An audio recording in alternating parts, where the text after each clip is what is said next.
మాజీ సీఎం జగన్ పై deputy CM Pawan Kalyan fire అయ్యారు. అధికారంలో ఉన్నప్పుడే ఏమీ చేయలేకపోయారు, ఇప్పుడేం చేస్తారని ప్రశ్నించారు. విదేశాల్లో ఉండి మాట్లాడుతున్నారని, ఇక్కడుండి మేమొస్తే అని వార్నింగ్ ఇస్తే ఏం చేయాలని ప్రశ్నించారు. అందరికీ యోగి ఆదిత్యనాథ్ లాంటి ట్రీట్మెంట్ ఇస్తే సెట్ అవుతారని హెచ్చరించారు. కాళ్లు విరిస్తే రౌడీలు దారికొస్తారని, మేము నిర్ణయం తీసుకుంటే మళ్లీ మీకు మాటలు రావని వార్నింగ్ ఇచ్చారు. గీత దాటి మాట్లాడితే చేతిలో గీతలు లేకుండా చేస్తామన్నారు. బాధ్యత మరిచి మాట్లాడితే సహించేది లేదని తెలిపారు. సామాజిక మాధ్యమాల్లో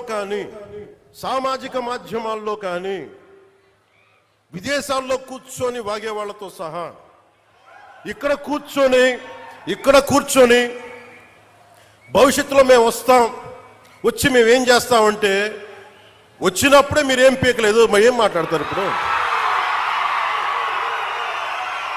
వచ్చినప్పుడే మీరు ఏం పీకలా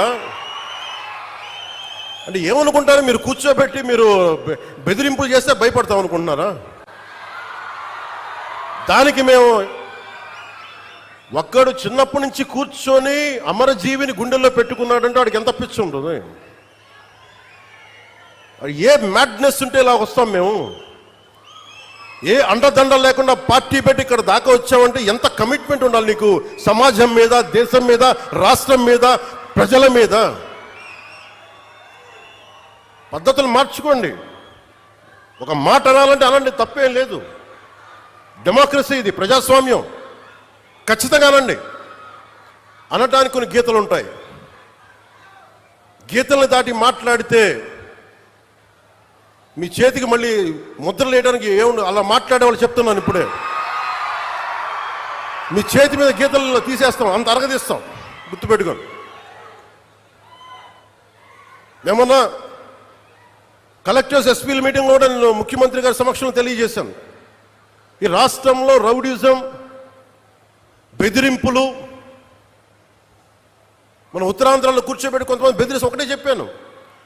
రౌడిజం చేసే వాళ్ళని బెదిరించి వాళ్ళని పంపించి కదా మనం వచ్చింది. మనం అలాంటివి చేస్తే మనకి వాళ్ళకి ఏంటి తేడా? ఇది నేను చెప్పాను. నేను, జనసేన, మేము ప్రభుత్వంలో భాగం. అవసరమైతే చాలా ఖచ్చితంగా ప్రతి విషయాన్ని, అంశాన్ని తెలియజేస్తాం. Very constructive. మేము పార్ట్ ఆఫ్ దిస్ అలయన్స్. అందుకని దీన్ని ప్రతి ఒక్కరు దృష్టిలో పెట్టుకోండి. అలాగే మీరు వైసీపీ వారికి కూడా చెప్తున్నా, నాకు మీరంటే గౌరవం. బొత్స గారు లాంటి నాయకులు ఉన్నారు. మా పార్టీలోకి సామినేని ఉదయ్ భాను గారు లాంటి నాయకులు వచ్చారు. శ్రీనివాసులు గారు లాంటి నాయకులు వచ్చారు ఒంగోలు నుంచి. బాలినేని శ్రీనివాసులు లాంటి గారు. అప్పుడు వాళ్ళు బ్యాలెన్స్డ్గా ఉన్నారు, ఇప్పుడు బ్యాలెన్స్డ్గా ఉన్నారు. కానీ మీరు కూర్చొని పాత పద్ధతిలోనే మళ్ళీ మేము ఇష్టారాజ్యానంగా చెడతామంటే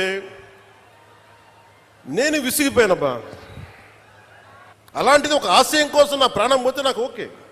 కానీ పోయే ముందు చాలా మంది తాట తీసేస్తానని చెప్తున్నాను, గుర్తుపెట్టుకోండి.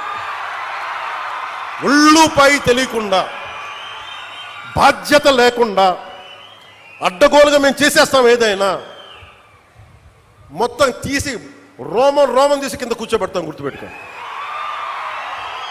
మిమ్మల్ని మీ చేత చప్పట్లు కొట్టించుకోవడానికో అరుపులుగా నేను చెప్పట్లేదు. ఇది వేదంతో చెప్తున్నాను. ఇది వేదనతో, బాధతో.